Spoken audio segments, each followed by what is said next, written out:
नमस्कार दर्शकों, मैं दीपक यादव एक बार फिर से आप सभी का स्वागत करता हूं प्रेस वार्ता के खास शो मेरा गांव मेरा देश में। जी हां दोस्तों, आज आपको लेकर आए हैं पश्चिमी उत्तर प्रदेश के जनपद हापुड़ के गांव शेखपुर खिचड़ा में। जी हां दोस्तों, आज हमारे साथ एक भावी प्रत्याशी हमारे साथ जुड़ चुके हैं, शाहिद राणा जी। इनसे आपको मिलाना चाहेंगे। युवा हैं, शिक्षित हैं, ईमानदार हैं और अपने अधिकारों को लेकर जागरूक हैं। तो जो कि भावी प्रत्याशी हैं प्रधान पद के, उनकी तैयारियों के बारे में, क्या क्या ये योजनाएं ला रहे हैं जनता के लिए, उनके बारे में जानना चाहेंगे इनसे। तो ज़्यादा देर न लगाते हैं, आपको मिलाना चाहेंगे। सर, स्वागत है आपका। जी देखिए, मैं ग्राम शेखपुर खिचड़ा से प्रधान पद का प्रत्याशी हूँ। मैं शाहिद राणा उर्फ जीजू भैया के नाम से। मेरा अपने गांव को लेकर मेरा इससे पहले कोई राजनीति में ऐसा मैं कोई इच्छुक नहीं था, लेकिन गांव के साथ में जैसे अत्याचार हुआ तो मेरे पास काफ़ी लोग आए और मैंने ये सोचा अगर भाई गाँव पे इतना अत्याचार हो रहा है, गाँव शिक्षा से बिल्कुल जीरो है, मेरे गांव में शिक्षा का कोई समाधान नहीं है, मेरे गांव में बिजली का लाइट का कोई समाधान नहीं है, मेरे गांव में रास्तों का कोई समाधान नहीं है। अभी मेरे गांव में बीच का रास्ता है जो कब्रिस्तानों से और शमशान घाट को होकर जाता है। उस रास्ते पे इतना ज़बरदस्त कीचड़ हो जाता है, अगर 4 बूंद हो जाती हैं तो वहाँ से निकलना दुश्वार हो जाता है।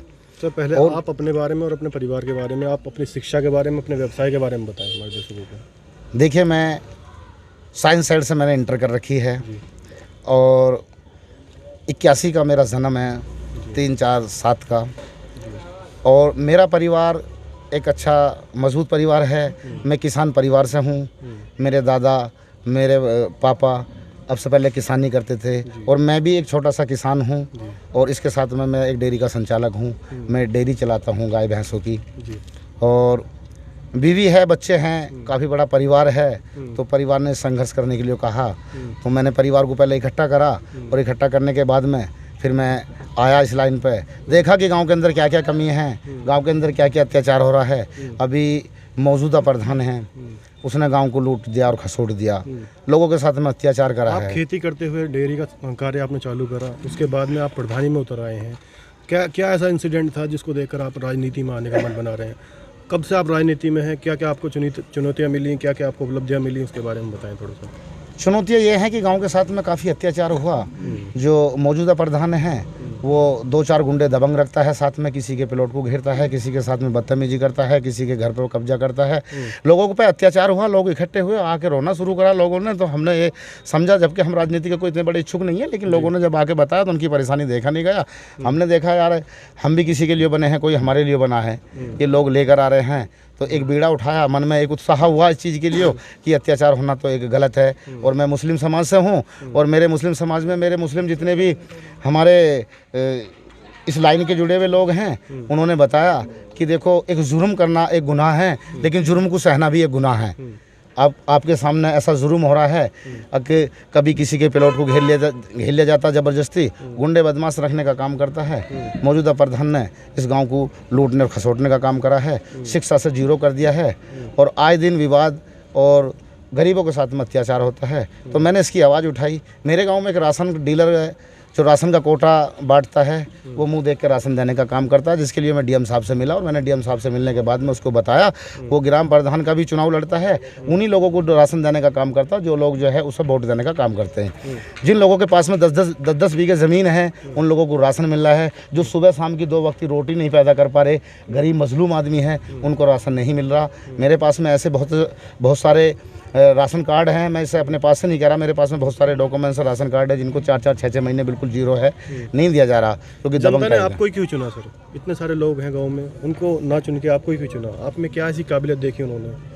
जनता के लिए मैं लड़ाई लड़ रहा, मैं संघर्ष करा, मैंने जनता मेरे पास में आई जी, ऐसा हो रहा राणा जी, आप देखिए इसको, और आप जैसा ईमानदार और सच्चन और संघर्षशील आदमी हमको नहीं मिलेगा। तो जनता मेरे पास आई, मैंने इसको पहली बात तो उन्हें बहुत समझाया, लेकिन जब उन्होंने मुझसे कहा जी ऐसा अत्याचार हो रहा है, तो फिर इसके लिए मैंने एक आवाज़ उठाई है। आज मैंने आवाज़ उठाई है तो लगभग जो है 75% जो है गाँव मेरे साथ में कंधे से कंधा मिला के चल रहा है। लोग मुझे, मेरे बड़े बुजुर्गों का प्यार मिल रहा है, नौजवान साथियों का प्यार मिल रहा है, मेरी माँ बहनों का मुझे प्यार मिल रहा है। तो मैं इस कदम को आगे बढ़ा रहा हूँ। देखिए, नतीजा वो होगा जो कुदरत करेगी, लेकिन फिलहाल मैं संघर्ष करने के लिए निकल चुका हूँ। गांव तो आपको इतना प्यार दे रहा है, आप गांव को क्या देने वाले हैं आने वाले चुनावों में? आने वाले कल आप नियुक्त हो जाते हैं तो आप गांव के लिए क्या करने वाले हैं? देखिए, आने वाले समय में अगर गांव ने वोट दिया और सपोर्ट दिया और मेरी किस्मत में जीत रही तो मैं सबसे पहले गांव में जो छोटे बड़े बच्चे हैं उन्हें शिक्षा का समाधान दूंगा, गांव को लाइट और बिजली की व्यवस्था बना के दूंगा और जिसका हक जो जहां है वो हक पहुंचाने का काम करूंगा। अत्याचार बिल्कुल नहीं होने दूंगा, उसके लिए मुझे कैसी ही लड़ाई क्यों ना लड़नी पड़े, अत्याचार किसी पर नहीं होने दूंगा। सबका साथ सबका विकास मेरा मन है अंदर से, एक ही नारा, आपस में भाईचारा। मैं भाईचारे को लेकर चल रहा हूँ, इसी वजह से मुझे गाँव का प्यार मिल रहा है। सर, चुनावों में काफ़ी गुटबाजियाँ गाँव में हो जाती हैं, उसको ना करते हुए एक सामाजिक सौहार्द बना रहे गांव में, उसको लेकर आप क्या विचार रखते हैं अपने? देखिए, मैं जिसके यहाँ भी पहले वोट के लिए जाता हूँ तो उससे हाथ जोड़ के एक ही बात कहता हूँ, देखो मेरी किस्मत में जीत है तो कोई हार में नहीं बदल सकता, हार है तो कोई जीत में नहीं बदल सकता, लेकिन इसको जो है गुटबाजी में न ले जाए, प्यार भावना से चुनाव लड़ा जाए, क्योंकि चुनाव तो एक दिन के लिए आएगा और चला जाएगा।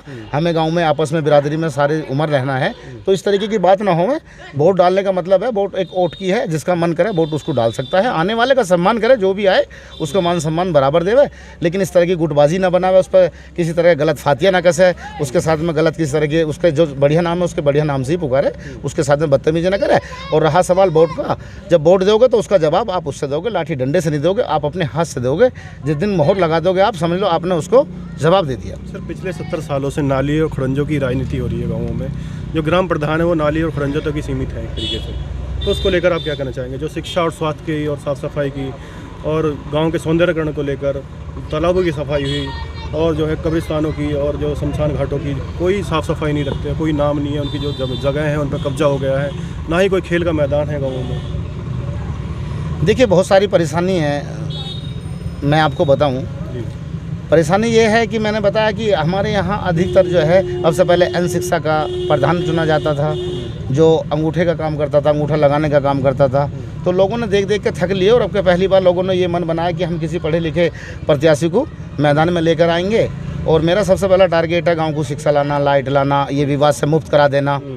जो काफ़ी, अब मेरा गांव की लगभग 25,000 की जनसंख्या है, लगभग 5500 वोट हैं, जनसंख्या 25,000 की है, एक भी कोई अस्पताल नहीं है, एक भी बेड का अस्पताल मेरे गांव में नहीं है। मात्र ये गांव पहला कोई ऐसा डिस्पेंसरी भी नहीं है आपके किसी तरह की कोई डिस्पेंसरी मेरे गांव में नहीं है, किसी तरह की कोई सुविधा मेरे गांव में नहीं है, समझे ना। आप आते हैं तो क्या करते हैं इसके लिए?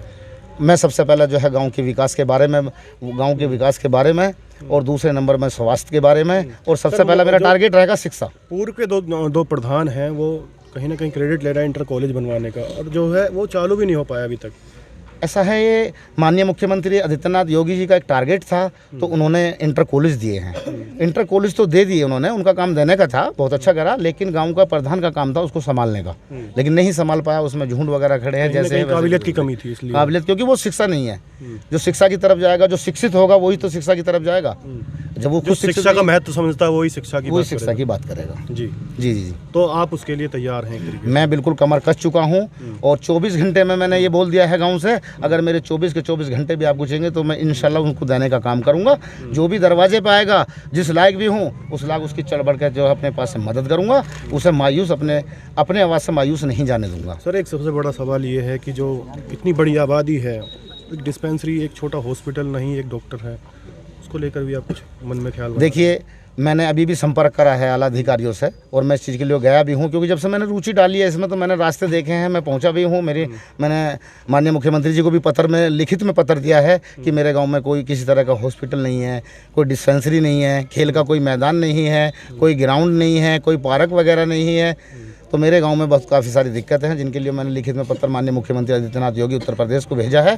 अब उत्तर प्रदेश सरकार उसमें क्या संज्ञान लेती है सर, ये तो आने वाला समय बताएगा। गांव ने मुझे जो है चुनने के लिए बोल दिया है, अब देखिए किस्मत का फैसला है, चुनाव किस नतीजे पर जाएगा। लेकिन आज मुझे ये उम्मीद है और ये आशा लेकर मैं खड़ा हुआ हूँ कि आज मुझे गाँव लगभग 75 यानी कि 75% मुझे प्यार दे रहा है, और मुझे उम्मीद है कि सर रंग की राजनीति काफ़ी हमारे प्रदेश में हो रही है, जो आप भगवा गमछा लेके आप घूम रहे हैं, इसको लेकर आप क्या कहना चाहेंगे? देखिए, ऐसा है कि कुछ लोगों का मानना है कि ये भगवा गमछा है, ये कोई अभी नहीं है। उत्तर प्रदेश में सरकार 4 साल से आई है, ये तो भगवा रंग तो बहुत पहले से चला रहा है। रंग के ऊपर लेके जाएंगे तो भगवा है, वरना तो ये कपड़ा है। मेरे भाई ने भी टी शर्ट पहन रखी है, ये भी पीली है, तो इस वजह से कपड़े से कोई लेन देन नहीं है। कपड़ा तो एक अपना इच्छुक है, बहुत से लोग हरा कपड़ा पहनते हैं, बहुत से लोग जो पीला पहनते हैं। कपड़े में कोई सेक्शन नहीं है। भगवा गमछा क्यों आपका? और भी तो कलर होते हैं। नहीं, मैं व्हाइट भी पहनता हूँ कभी कभी, ऐसा नहीं है। कभी कभी जो है थोड़ा सा है, गर्मी आती है तो पसीना आता है, व्हाइट में थोड़ा सा जो है चेहरा साफ करते गंदा हो जाता है। भगवा है तो उसमें गंदगी नहीं दिखती, इस वजह से जो है मैं भगवा लेता हूँ। इससे राजनीति का कोई लेन देन नहीं है, लेना देना नहीं है सर राजनीति का कोई। ये मेरा अपनी पसंद है, अपनी चॉइस है, मेरी पर्सनल चॉइस है मेरी। जी जी जी। तो सर कोविड-19 वैक्सीन आ चुकी है, उसको लेकर आप किस तरीके से आपके मैं लोगों से संपर्क कर रहा हूँ उसके बारे में, और ज़्यादा से ज़्यादा लोगों को भेज कर लगवा रहा हूँ। मैंने खुद ने भी लगवाई है, और मेरे 2 भाइयों ने भी लगवाई है, और गांव में जैसे भी लोग हैं मैं भेज रहा हूँ, उसको लगवा रहा हूँ। जैसे ही और किसी का नंबर आता है आप उसको जागरूक करेंगे उसके? जी मैं जागरूक कर रहा हूँ। मैंने ऐसा है मान लीजिए मैंने अपने लॉकडाउन में मैंने लगभग जो है ये मेरे गांव के मौजूद लोग हैं 5-6 लाख रुपए का राशन मैंने अपने पास से बांटा, और लोगों को जो ये हिदायत दी अब भाई ये जो हमारे देश पर संकट चल रहा है, जो इतनी बड़ी राशि मुहैया करवाई गांव के लिए जी, ये कहीं ना कहीं राजनीति से प्रेरित थी या आपका निजी समाज सेवा का भाव? ये मेरा निजी समाज सेवा का, क्योंकि मेरे नाम के पहले मैं समाज सेवी शाहिद राणा के नाम से मुझे जाना जाता था, और मैंने ये जो देखा कि मेरे गाँव में की तो हालत ठीक थी, लेकिन हमारे गाँव में कुछ लोग बाहर के बेचारे रह रहे हैं जो इंडस्ट्री होने के वजह से यहीं थे, तो अब जब वो लोग हो गए तो छोटे बड़े बच्चे थे, भूख में प्यास में बड़े परेशान रहे, तो इस वजह से मैंने जो है यहाँ बुला के सबको जो ज़रूरत बनते बेचारे जो भी आया उसको मैंने खाली नहीं जाने दिया, उसको चावल गेहूँ तेल आटा मैंने सब चीज़ उसको उपलब्ध कराया।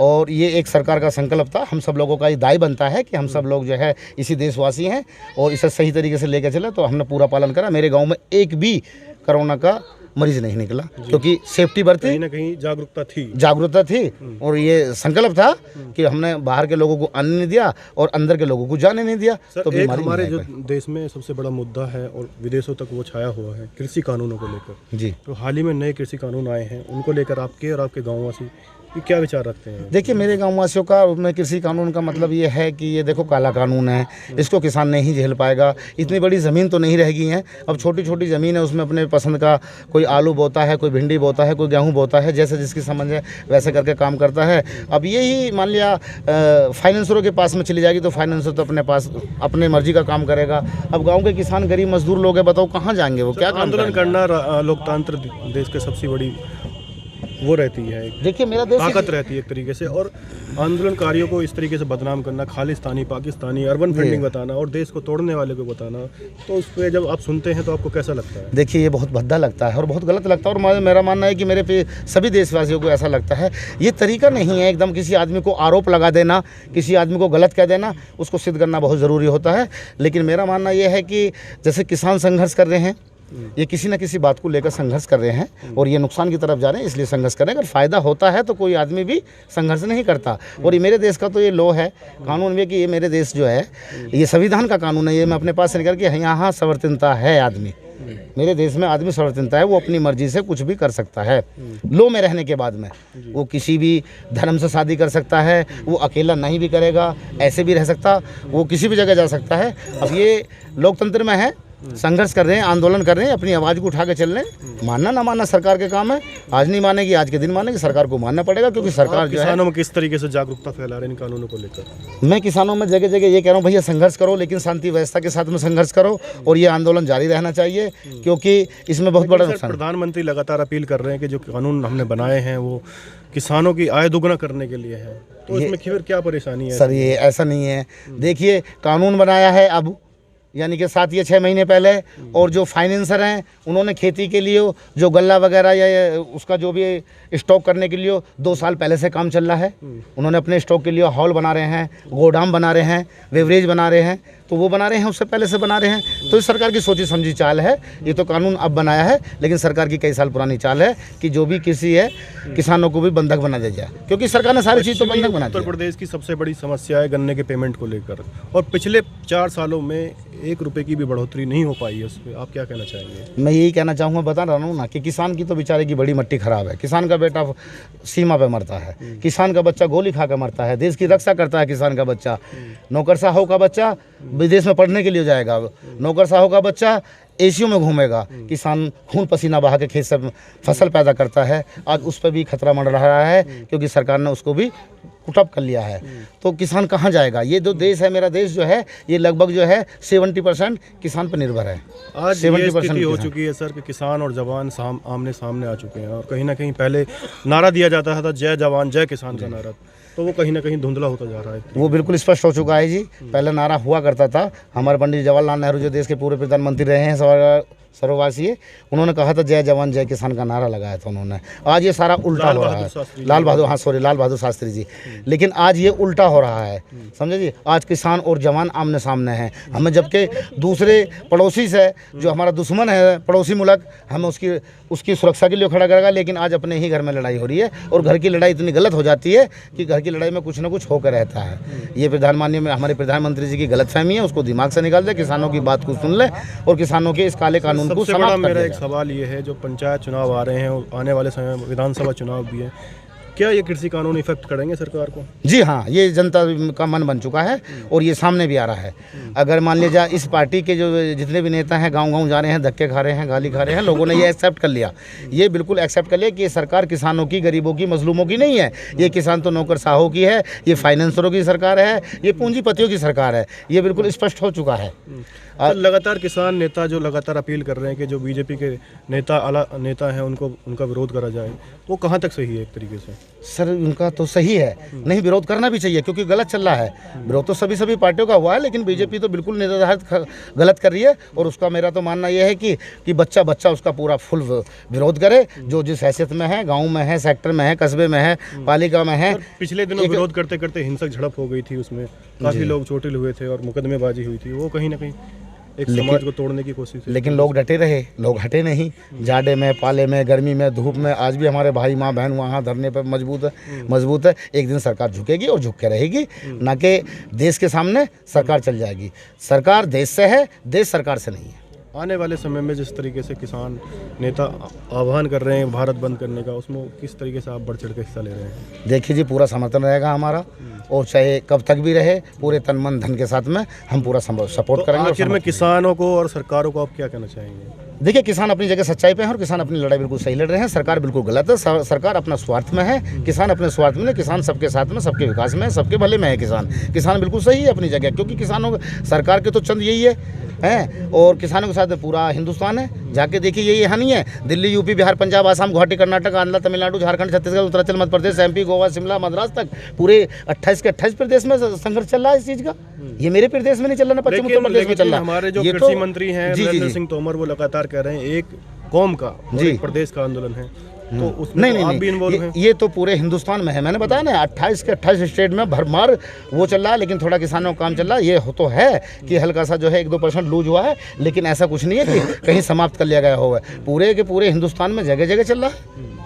इसमें इसका सरकार को झुकना पड़ेगा और सरकार को बात माननी पड़ेगी। किसान लगातार जो विपक्ष हैं, विपक्षी पार्टियां हैं, लगातार किसान महापंचायत कर रही हैं, उसका कितना प्रभाव देखने को मिल रहा है? देखिए, पार्टी तो एक रोटी सेकने का भी काम कर रही है। ऐसा नहीं है कि तन मन से धन से सरकार, सारी पार्टी, विपक्ष की पार्टी सारी रोड पर उतर जाए तो बिल्कुल मान्य जाएगा। वो कुछ राजनीति का भी काम कर रही है, समझे ना। उस वजह से ये असर नहीं पड़ पा रहा। अगर वे पूरे तन मन धन के साथ में, जैसे कि किसान, गरीब, मजदूर वहाँ लगा हुआ है, अगर सरकार भी इस तरीके से लग जाए थोड़ा सा, जो विपक्षी पार्टी है, ऐसा नहीं है, विपक्षी पार्टी के पास में भी बहुत कुछ है, तो ये बात जल्दी हो जाएगी। तो विपक्ष को फायदा मिलता दिखाई दे रहा है? विपक्ष को फायदा मिलता दिखाई दे रहा। रोटी सेक रहे, राजनीति कर रहे हैं, स्पष्टता से कोई काम नहीं कर रहा। सर, पिछले दिनों भी बंगाल में जो मुख्यमंत्री हैं वहाँ की, ममता बनर्जी, उन पे हमला हुआ है एक तरीके से। जी, उनके पैर में फ्रैक्चर हुआ है और चोट लगी। हैं? देखिए, ये तो एक तरह से जो है दबाव देने की और सत्ता का नाजायज़ फ़ायदा उठाने की बात है। ममता बनर्जी एक ऐसी, हिंदुस्तान के अंदर एक ऐसी मुख्यमंत्री हैं कि उनके किसी भी जगह दाग नहीं है। एक भी किसी भी तरह का भ्रष्ट का कोई मुकदमा अगर बता देवे, एक भी आदमी पूरे हिंदुस्तान में कह दे कि ममता बनर्जी के पास में ये भ्रष्ट करा या इन्होंने ये करा। उनकी प्रॉपर्टी की जांच एक बार नहीं 6 बार होकर देख ली है। उनकी प्रॉपर्टी नॉर्मल है, जितनी उनकी हैसियत है उनके अनुसार से प्रॉपर्टी उनके पास में किसी तरह का भी नहीं है। अब ऐसे सीधे भले आदमी को तो ये देश में अब ये सरकार परेशान कर ही रही है, क्योंकि वो बिल्कुल सही और निष्पक्षता के साथ में अपना काम कर रही है। पूरे प्रदेश में, पश्चिम बंगाल में ऐसा कोई प्रदेश नहीं है जबकि वहाँ किसी तरह का टेक्निकल यानी कि उद्योगपति या वैसा नहीं है मामला। सीधे संपन्न लोग हैं और बढ़िया ठीक ठाक रह रहे हैं। अब ये सरकार ने ही परेशान करने का काम करा, उन पर हमला करा दिया। नहीं झुकी तो में आपसे एक सवाल है कि आप थोड़ा स्टाइलिश थोड़ा रहते हैं, एक तरीके से चश्मे वगैरह लगा के रहते हैं और काफ़ी सोना वगैरह आप पहनते हैं, उसका क्या राज है सर? बस ये तो थोड़ा मेरा अपना पर्सनल मामला, बचपन से मुझे शौक़ रहा है, ऐसा कुछ नहीं है।